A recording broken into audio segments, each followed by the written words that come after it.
This podcast contains excerpts from New Soul Radio shows. For the full listening experience with music, visit newsoulradio.com. That's NUSOL radio.com. This is Solsei. What does your soul say? The following thoughts and opinions do not represent New Soul Radio, Solsei and Company, or any of our affiliates, advertisers, or sponsors. You're listening to The Morning Get Down with Kim Brio and Big Herc on newsoulradio.com. Welcome back. You are listening to The Morning Get Down. This is the First Lady of New Soul, Kim Brio, along with my partner in crime. I'm your girlfriend's favorite nightmare, a.k.a. your wife snatcher, better known as the Big Herc. That's a new one. And I like that one. I'm gonna let you stick with that one. That one genuinely had me a little laugh in the gut. Y'all, it is Wednesday. And since it's Wednesday, y'all already know it is HBCU Proud Wednesday. Now, typically, y'all, I already know y'all are used to Herc coming in for HBCU Proud Wednesday and leading it. But my baby is a guest. Yo, baby. Okay. I ain't got no kids, y'all. Relax. I know. I ain't got no kids. But y'all know your family and you guys know that little cousin or that little sister or that little niece or nephew, that the prodigal child that you all just love. And you're just like, oh my gosh, look, and they're doing it for the family. You know what I mean? And you're just like, oh, yes, for the family. And you kind of like put all the world's pressure on them. Surface pressure, like, sorry, I just thought about, sorry, Brie, we put a lot of pressure on you. But this is that cousin for me. So my little cousin, she is smart, has always been smart, and she is our resident family doctor at this point. But I wanted to bring her in for HBCU Proud Wednesday because she started off at an HBCU, later transitioned to a PWI for graduate school. And I think that this will be a great conversation for us to have. So without further ado, Briaunna Minor, welcome, little cuz. How are you? I am well. How are you? I am good. Thank you so much for being a part of HBCU Proud Wednesday. Thank you. You are most welcome. I'm happy to be here and represent for us. Yes. Now, listen, I didn't go to an HBCU. I didn't have the fortunate opportunity to, but Herc did. Okay. And you and Herc, y'all gonna have to talk to me about HBCUs. I have to live vicariously through you guys. You feel me? Mm-hmm. Ain't that right, Herc? Most definitely. So let's get this party started. Okay. Why don't you tell us what illustrious HBCU you went to, and when you graduated? Now, how you go? You used the word illustrious before I had the opportunity to use it. I'm sorry. I told you about her. You should have left that word for her. I am a proud graduate of the illustrious Xavier University of Louisiana. I graduated in 2016 with a bachelor's in biology, and I'm now attending the University of Rochester School of Medicine and Dentistry, where I'm getting an MD and a PhD. Damn. See, I told you. Now y'all see what I mean? Like the little cuz, when you be like, but she doing it for the family. Like, that's little cuz. Now little cuz. Yes. Go on and tell them about your affiliation. Look, we don't have to start now.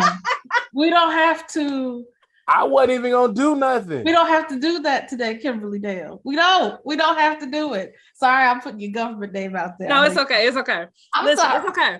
Because any true fans of Kim Brio know that back in the day, I used to go by Kimberly Dale as my stage name. So it's okay. And that is my real life name. But for those of you who are taking the hint, y'all already know this is a pink and green station around here.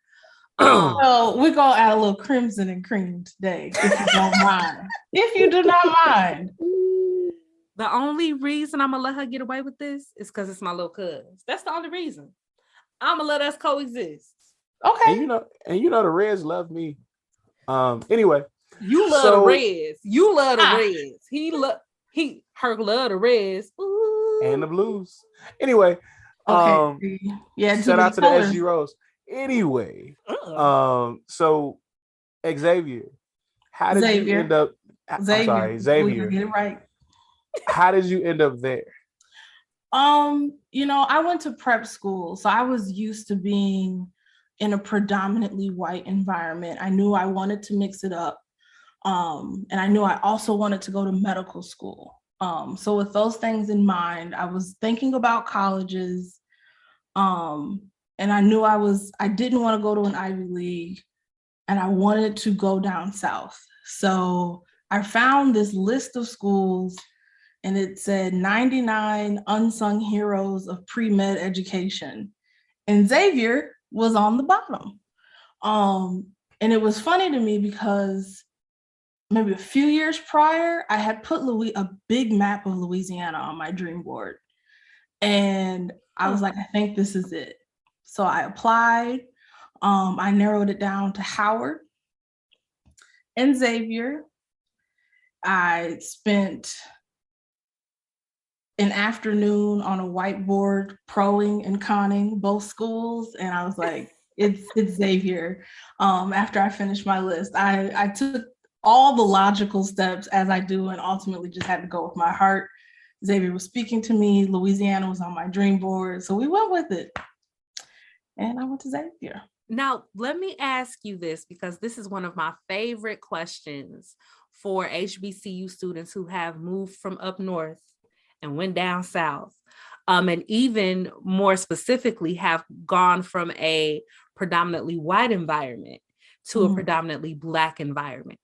Was that like a culture shock going down there for you? What was that like? In some ways, it was.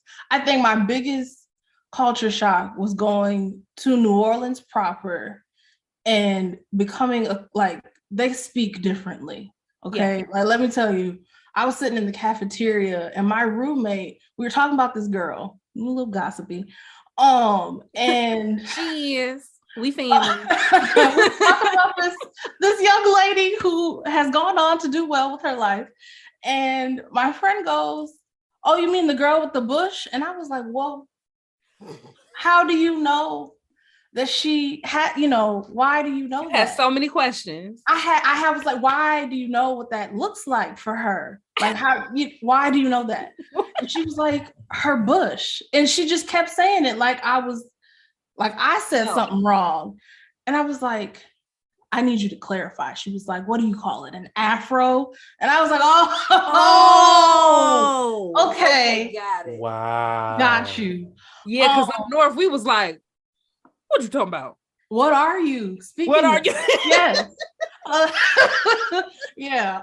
So yes, there were definitely moments where there were culture shocks, everywhere debates about, is it soda? Is it pop? In New Orleans, it's a cold drink. And that's what it is. It's called what? A cold drink. The most vaguely descriptive thing about all beverages that are in a refrigerator. A cold drink. A cold drink is soda, period. I'm speechless. Now, let me ask you specifically, because I know where you're from because we're family. So you are from Minnesota. Yes. With snow. Yes. Up by Canada. Yes. North. And then you went south all the way down to the Gulf of Mexico. Mm-hmm. Talk to me about that climate change. It did the body good. I had no complaints. It was kind of like being in the tropics, right? If it wasn't snowing, because it wasn't snowing, it was raining in those kinds of seasons. But my hair was thriving because of the humidity, and I had no complaints about the transition was smooth for me. Yes, my hair was thriving straight from a sister's mouth. My hair was thriving in that humidity. I had no complaints about the weather. My fro did what it needed to do when I got up in the morning, and so we kept pushing. Snow be gone. Man, that's what's up. So, how do you? So you you went from up north all the way down south. Yeah. Talk to us a little about a little more about the culture, the different cultures, because like coming from Minnesota to going down to, where you get called baby and gumbo and all that good stuff. And from a predominantly white school up north too. What was like that freshman 15 like in New Orleans? Well, in Louisiana. Woo. So unavoidable. That's what it was. It was unavoidable. On Mondays you had your red beans and rice. On Wednesday you had your fried chicken, and religiously on Fridays you had your catfish and your cornbread. The sweet tea was always sweet. Never had to worry about if there was going to be lemon or no sugar added. It was definitely a transition culture-wise, but I think I really appreciated it because it just felt so rooted in tradition. Like it felt like something that was maybe lost or became out of habit for my family. Like I feel like I regained that. And then being down there, it was the first time I had ever been in a location where I met other people with the last name Minor, which was a big deal for me. I came to find out there's actually a minor plantation, or a couple of minor plantations in Southeast Louisiana. So I really felt like I was truly on a journey of finding home. Yeah. And I left hands down. People ask me where I'm from. I say I'm from Minnesota, but I claim New Orleans too. Like it's home. And there's a piece of me that's still there, and that I really long for that space now that I'm not there anymore. So the transition existed, but it was cool. I'm so glad you said that, because that was my next question. So you kind of did like a zigzag, right? So you grew up north, you went for undergrad down south, and now that you are in grad school, you are back up north and you are in Rochester, New York. So you're back up in the snow, back by Canada again. You just can't stay away from the cold, can you? I cannot. What has that transition been, and did you realize you were going to miss New Orleans as much as you did? Like, what was that transition like, going back to a PWI after being in this Black universe? I don't know. I often compare my experience to some of my friends who came up here with me, because Xavier has an early assurance program with the University of Rochester, where we get to actually apply to medical school as sophomore, like finishing our sophomore years in college. So I got accepted to medical school my junior year of college. And, I knew I was coming up to Rochester with a group of people from Xavier. So I didn't anticipate missing it, because, we were going to be together. We knew we had our cohort. And I knew that there were already people from Xavier up here. So I didn't think I was going to miss it as much as I did, or as much as I do. But transitioning back into a predominantly white environment, I felt like there were things and tools that I didn't have to use anymore at Xavier, that I was reaching into my skill bag to use again. So for me, it kind of felt like I was turning switches back on. But I watched my friends kind of contend with switching things off, right? Like leaving your culture at home, or not sharing anything.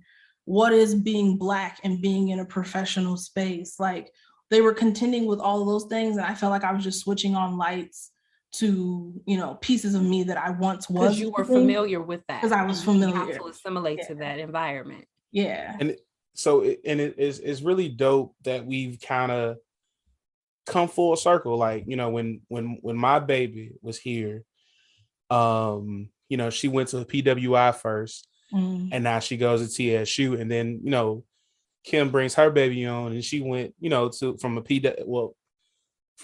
HBCU to a PWI, so it's really cool to compare and contrast the differences. Yeah. So my question is, when you were around your people, like at school, what was the atmosphere like for like different settings, like homecoming and different Social things setting. of, pledging and all that stuff? Yeah. If I had to pick a word, I'd say vibrant. Like it was just full of life.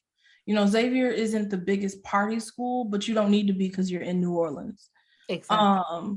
So you had the city at your fingertips, all the culture, every reason people love New Orleans, you had it all right there.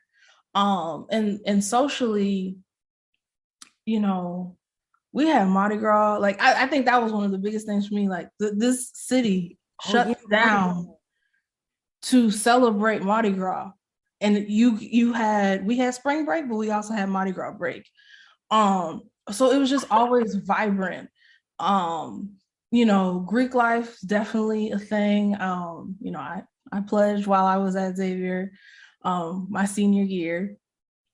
And, they were stepping, but they were also active in the community. It was very easy to connect with a world outside of Xavier through Greek life. Our basketball community. Yeah, to the actual community.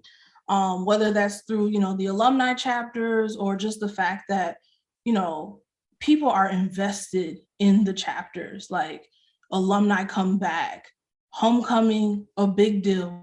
Xavier's not a big band school. Well, actually, we do have a baby big band that they just started.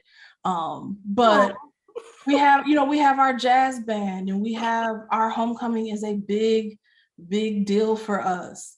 The Crosstown Classic, where we compete with Dillard, like, you can't spell Dusty without DU. Shade.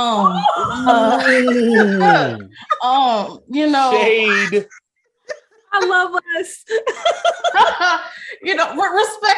Respectfully. Yeah, it was vibrant. Like I felt like one of the things that I really missed out at going to prep school and being in a predominantly white academic environment for high school, I missed those like cultural elements of really being who I am with the people I'm studying with the people I'm learning with. There were definitely parts of me that were switched off when I was at prep school.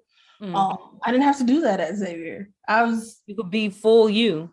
Fool me. I remember senior year, I finally learned what people referred to me as when I was there. I was math girl. I didn't know that people called me that, but like I didn't feel no shame about it. Like when you're in high school or like in predominantly white environments and the Black kids may know you as the nerd, you kind of like feel like, oh, I'm not going to be included. I wasn't isolated from a single thing, from anything, and I was math girl. And I'm cool with that. One of my friends, he called me the math demigod. Didn't know it, but that's what I was. I was known as the math girl. So you could have culture, and a part of the culture wasn't just the social settings, wasn't just, Greek life. It was in the classrooms. It was in the classroom. As Xavier said, excellence is the standard, period. Yeah. That's beautiful. Yeah. That is a common thread that we've seen throughout all of our HBCU Proud interviews, that all of actually the Black HBCU alumni that come, they say, part of what made me great is that mediocre wasn't an option. Excellence was the standard. And you didn't really have that opportunity to do that, at a lot of PWIs, especially on the university level. You could skate through some classes. Ain't no skating at HBCUs, baby. Ain't no skating. You can try, but right. Let us know how that works. You can try. You can try. Now, go ahead. No, I was gonna say, we're gonna go to break and we're gonna come back because we're gonna keep talking to Brie. We want to go keep talking to you, Brie, but we're gonna keep talking to you because when we come back, I want to specifically talk to you a little bit about what you would say to the Black community that can support HBCUs and doesn't.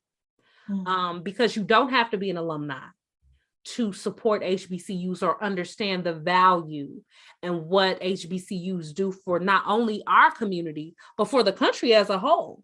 So that's what I'm going to talk to you about after break. Now, Herc, I'm sorry, I didn't mean to cut you. What you was going to say, Herc? I turned my petty meter on, and you'll figure out why Lord. when we get back. Forewarning, girl, he is a handful. I apologize ahead of time. The thoughts and opinions of Big Herc do not reflect New Soul Radio, our advertisers, affiliates. How you gonna single me out? And it's a whole station disclaimer that covers everybody. You know I what? had to make sure they knew for you. You know what? Go to break. New Soul Radio. We'll be back. Matter of fact, Bree, can you throw that distro that the Deltas throw at the K's? Don't do that During the segment. Just I'm thought I'd throw about it to out play there. with you. Bye. I'm about to play with you. That was smooth. That was good. LOL. Introducing WSOL DB Chicago. New Soul Radio. Your new home for neo soul and R&B. Streaming 24/7 on our website, mobile app, or your favorite internet radio directory. Oh, that's hot. That's hot. Download the New Soul Radio app or simply say, "Hey Alexa, play New Soul Radio." Powered by Solsei and Company. What does your soul say?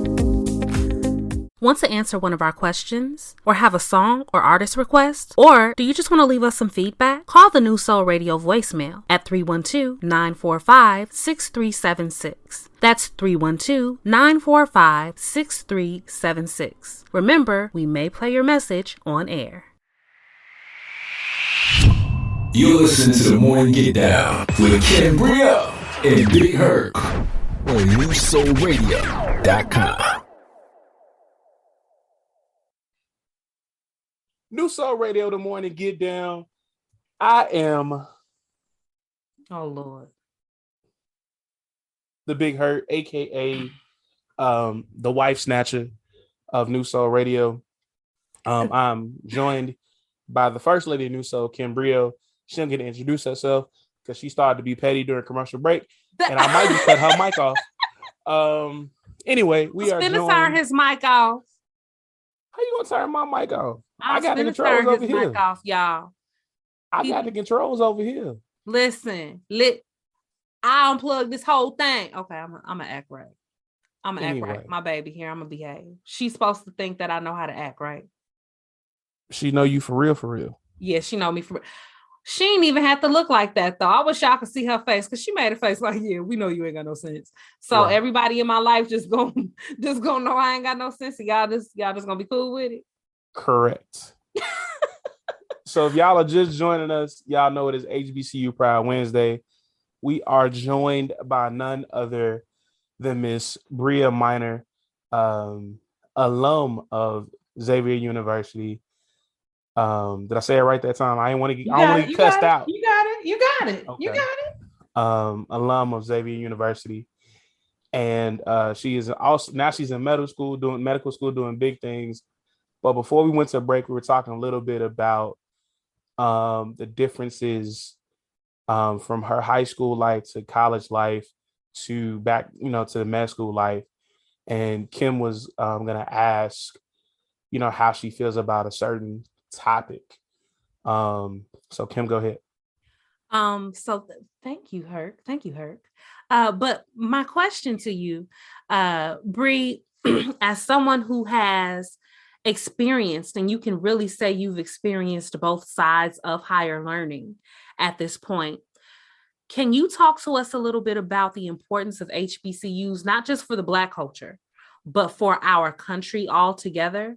And just also, how can our culture continue to support HBCUs, even if you're not an alumni, even if you don't go, even if you don't have children that you're going to enroll there? Talk to me a little bit about what HBCUs mean to you. Yeah,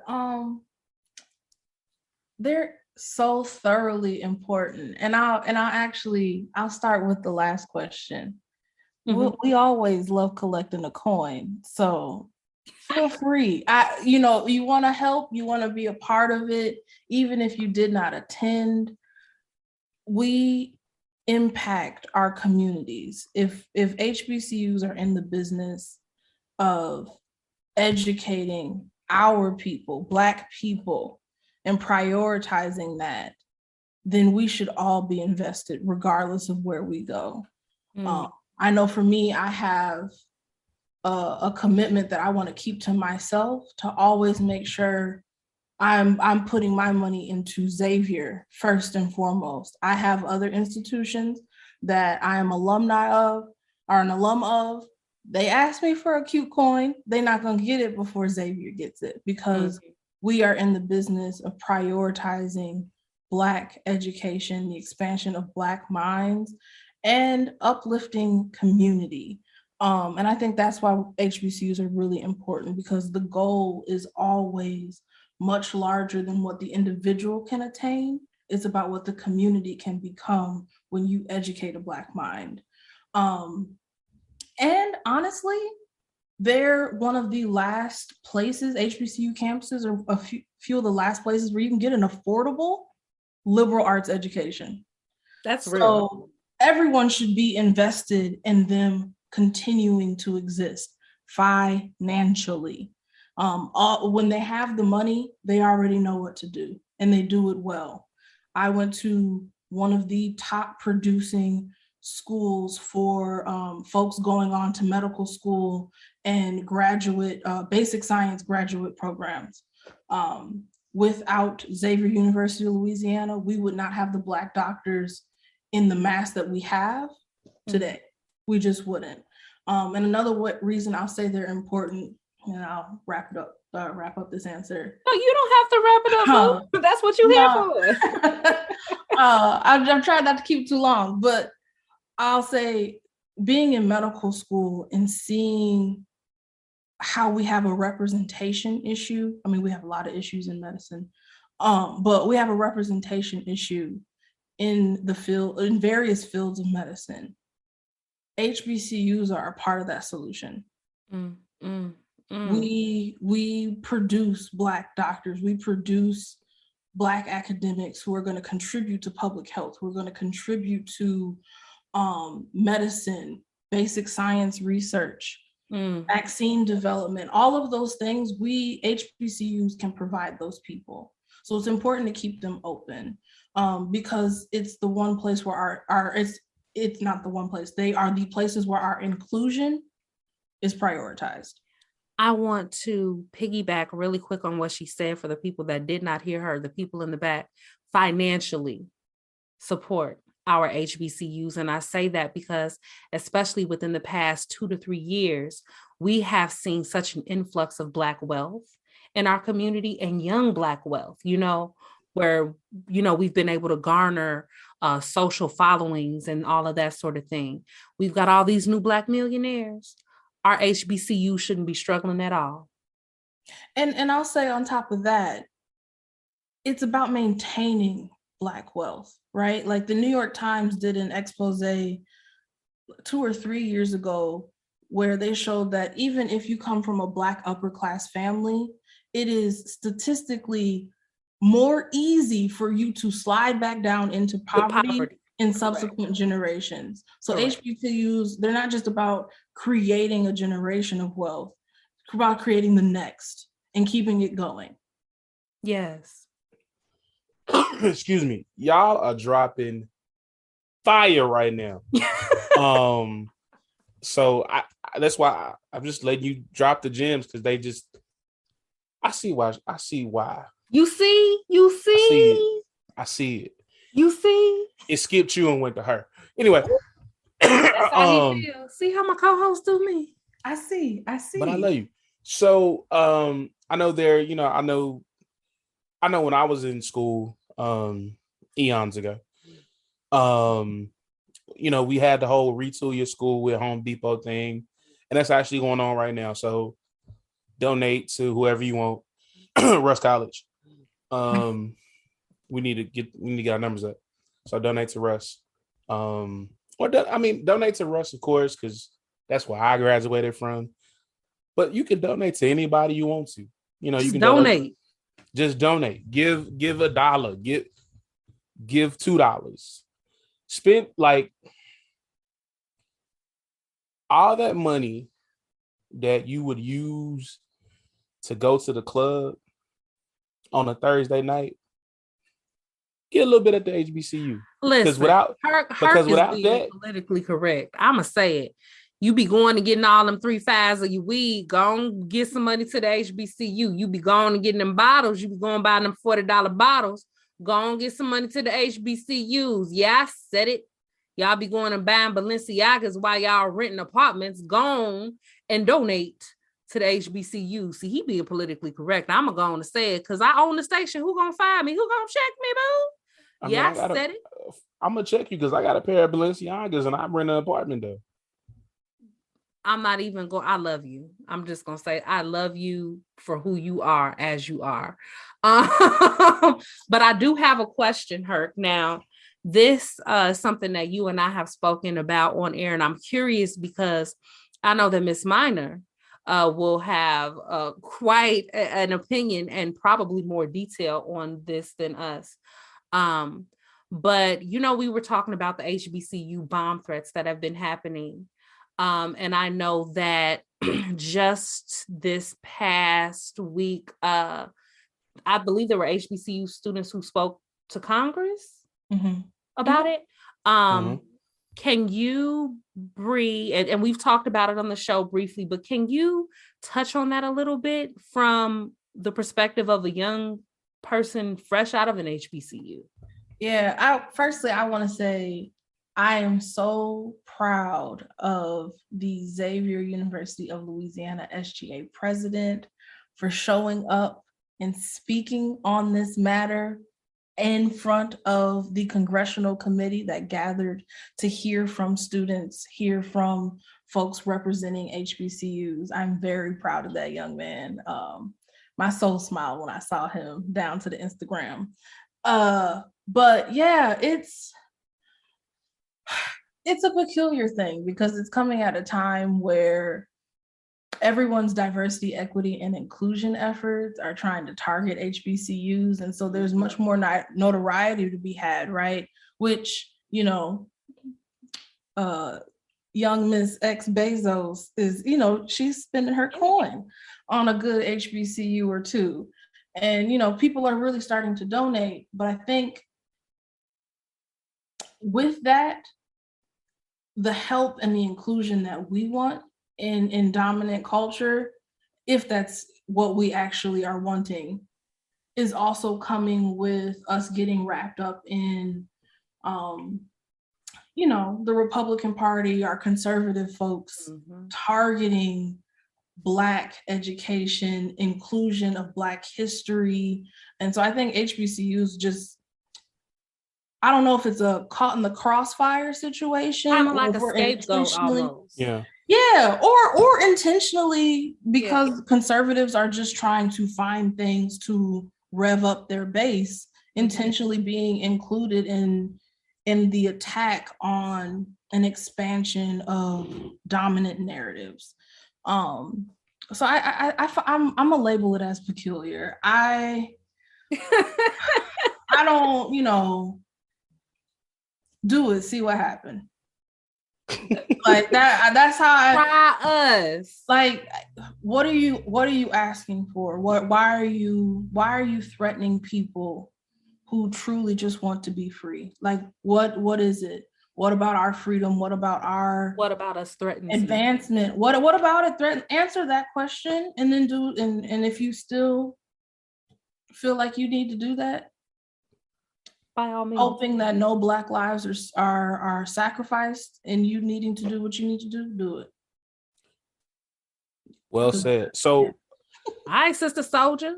I'll say this. If you get nothing else from HBCU Proud Wednesdays or the guests that we have, I want y'all to get this. There are states in America right now that are passing laws that are basically saying slavery didn't happen it's all in your mind. You can't play the victim. We're not going to be held responsible for what our ancestors did.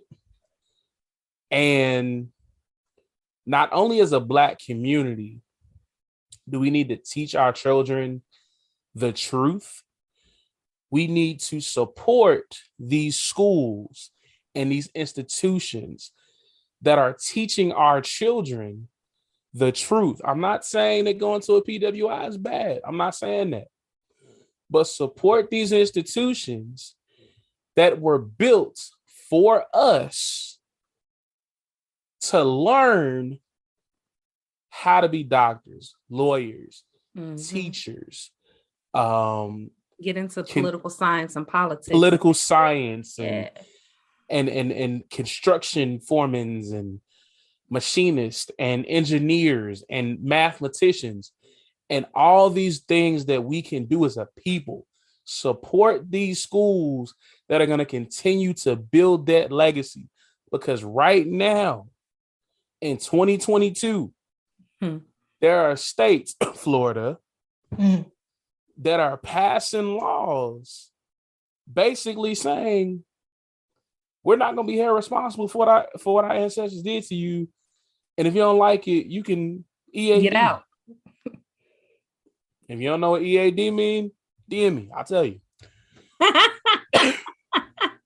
But no, I mean, like, it's crazy that in 2022 that we're still having these type of conversations. So we have to, as a community, we have to come together and support the people that look like us at these institutions. If you graduated from one of these institutions, give a little money to your alumni club. Go back. Support give the kid. Back. Now, and I will be the first to say, I ain't did my part like I'm supposed to, but I'm gonna get better, you know. But I'm gonna say this too. My check in the mail. I'm gonna say this to you, though. You silly, but I'm gonna say this to you though. It's all about doing what you can, because Herc, I gotta give you credit. I didn't go to an HBCU. I wanted to, didn't. I would have never implemented HBCU Proud at New Soul Radio were it not for you. So even when you don't have the funds to do those things, there are things that you can do to further influence our community. And like Bree was saying, this is not necessarily about growing you as an individual. It's about growing our community as a whole. So if you've never been to a HBCU, don't intend to go to a HBCU, and don't know nobody who gonna go to a HBCU, that's fine. It's still to your benefit as a member of the Black community to grow these institutions in the same vein that you hear Herc and I on here, and we talk about the importance of independent Black media and how you guys need to support independent Black media so that we can set our narrative and not in the history books for our children and grandchildren. They don't have to tell them what they think our experiences were. We get to tell them. Do it ourselves. You don't get to write a summary paragraph about us. We got it. And we're at a place now where, y'all, let's just keep it a buck. Racial tensions are high. We need to arm ourselves, not with guns, with knowledge. Arm ourselves with certifications. Arm ourselves with positions in leadership. And those types of powerful things that can actually make a difference. And Bree, this was one of the best HBCU Proud segments I feel like we had. I appreciate you so much. I appreciate you for calling me up, cousin. Now, before you get up out of here, here you go. I can't let you get up out of here without being a little petty. Okay. It's in my blood. I can't really help that. We were talking to your cousin, I think it was Monday, and she was telling us how I revoked her black card, by the way, because she said that she could play spades, but she would probably be the person to cut her partner out. So my first question is, does that run in the family? And now, two, if it does, what's going on? Now look, our family from Southern Illinois. Yes. Spades was not prioritized the way some of the other card games were. My grandma did not teach me spades first. She sat me down and I needed to know how to play Tunk and I needed to know how to play Rummy 500. That was it. That was her that was my grandmother's priority. Okay. Mm-hmm. And when family came up from Chicago or Springfield, I knew the 2 games that were going to be prioritized in that was the only 2 games. Okay. So now look here. Now I took my can I curse on here? Yes. Oh, I took my ass on down to Xavier and I played out. Look, it was like I could play Rummy 500. Exactly. So it's not that I didn't play spades. It's not that it wasn't a part of our dynamic as a family. It was not prioritized. So I didn't have good habits. Okay. Now, so if Kim fails to do what she needs to do as a partner, it wasn't prioritized. Give my cousin some grace. All right. Now, hold on, wait. Now I'll say this. Now, a few of us, we've gone out to these HBCUs. We got some Howard grads, I went on down to Xavier. We got some folk in the HBCU game now. So spades it's coming up in rank within the family. It is. I would say that. With the generation under. Yes. Okay. Yes. Your generation. It's getting better. Okay. That's an improvement. Now, so give grace. Give me grace, some slack. Thank you. Okay. I think you're running Gin Rummy though. You don't even know what Gin Rummy is. You don't even know. Never played it. So oh my God. I can play Tunk though. Good. Okay, good. Last but not least, you up there in Rochester, New York. Mm-hmm. You went to Xavier. You from Minnesota. What them DMs looking like? I know he was gonna do it. I knew it. So, cause like and before you answer, I gotta I say that because I'm like, okay, he gonna send people. She's young. She's doing the damn thing. She about to. She's smart. She like the female version of Dr. McHottie.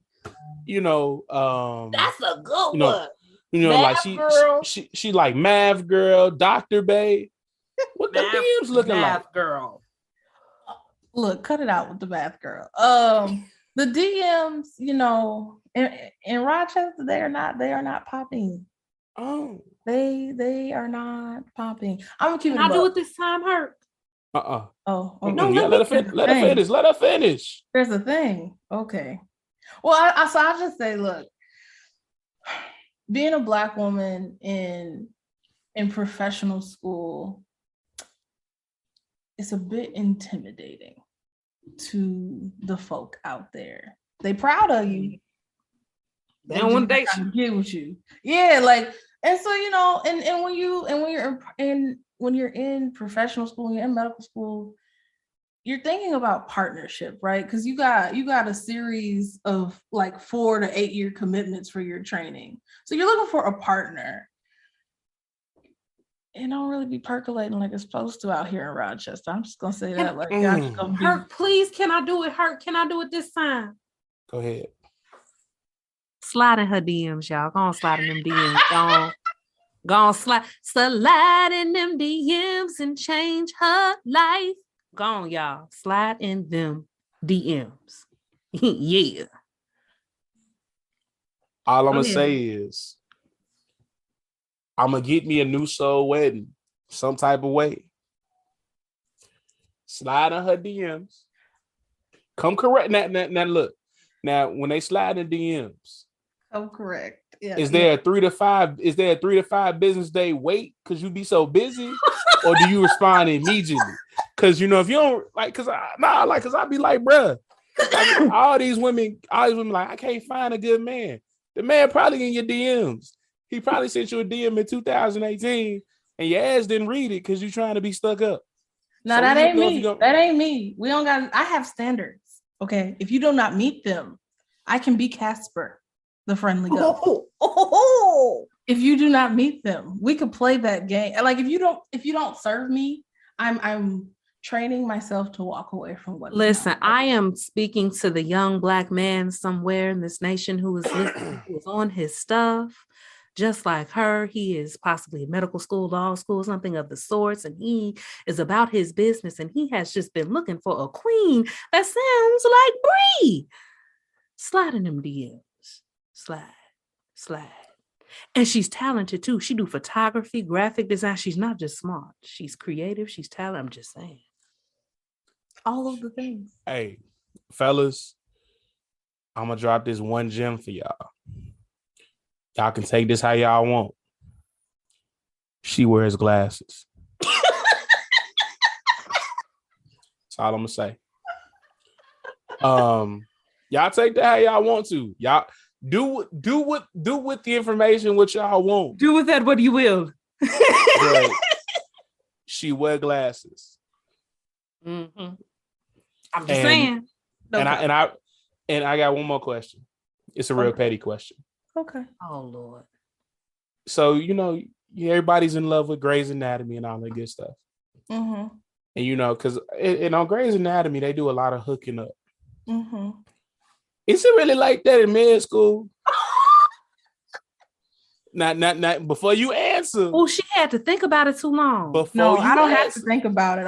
I know my answer. Before you answer, your mama, your aunt, mama Brio, daddy Brio, they may hear this. I'm not gonna tell my business. Oh, okay. No, I'm not gonna tell my business. Oh, okay. No. Go ahead. Nah, it's Grey's Anatomy. Let me put it this way. The cohort that I started with, there's been some babies born. Oh, some engagement rings had. And I feel like that says it all. The children of the class of 2020, what was it? 2020. They was out here. Yeah. They're so there's it's a thing in medical school where you can like couples match into your residency. There were quite a few of those. And those weren't the couples that started with each other. So, oh my gosh. So it really is Grey's Anatomy in real life. It can be. Yes. Know what? We may have to bring you back to help me write an audio drama. I could do that. We might have to, yeah. So all that being said, donate to your local HBCUs. Uh-huh. Support your HBCUs. Uh-huh. Slide and Bree DM. Uh-huh. If you're not right, she will get cast. Don't slide in her DMs because we will put you on blast. She will get cast with a friendly ghost. And above all else, she wears glasses. I'm so weak. For the congregation, do with that what you will. We're gonna go to break, pay some bills. We're gonna throw a dish roll or two. We'll be back. We ain't doing no distro. Get off the mic. Nope, because we ain't doing no distro. No, we ain't doing no distro. No, for the last 3 weeks, you've been throwing your shit. For the last 3 weeks, you've been throwing distros at these women's. Sick of your shit. Now somebody else can throw them at you. I'm sick of your shit. I don't care. Be sick of it. Shut up. I'm playing this. Go. New Soul Radio. Bye. This podcast contains excerpts from New Soul Radio shows. For the full listening experience with music, visit newsoulradio.com. That's NUSOL radio.com. Solsei & Co. is a lifestyle and entertainment brand that specializes in producing high-quality media and events from top-tier talent. Founded by Kim Brio in 2019, Solsei produces emotion-evoking media and events that push the hard conversations needed to facilitate growth, both on macro and micro levels. Beginning with signature shows Black Quarantine Report and Damn Kim, Solsei expanded in 2021 with New Soul Radio, WSOL-DB Chicago, a neo-soul and R&B station with a mobile app, 24-hour stream, and amazing, thought-provoking shows. Recently, Solsei packaged up its best new soul radio shows as podcasts that are available on iHeartRadio, Apple Podcasts, Spotify, Google Podcasts, Audible, Solsei's YouTube channel, and the new Soul Radio mobile app. In the late summer of 2021, Solsei acquired its headquarter office and aims to release nearly 10 more shows before the end of the year. Solsei will continue to grow its team, ongoing campaigns like Black Girl Biz Club, and most importantly, change the world by having the hard conversations.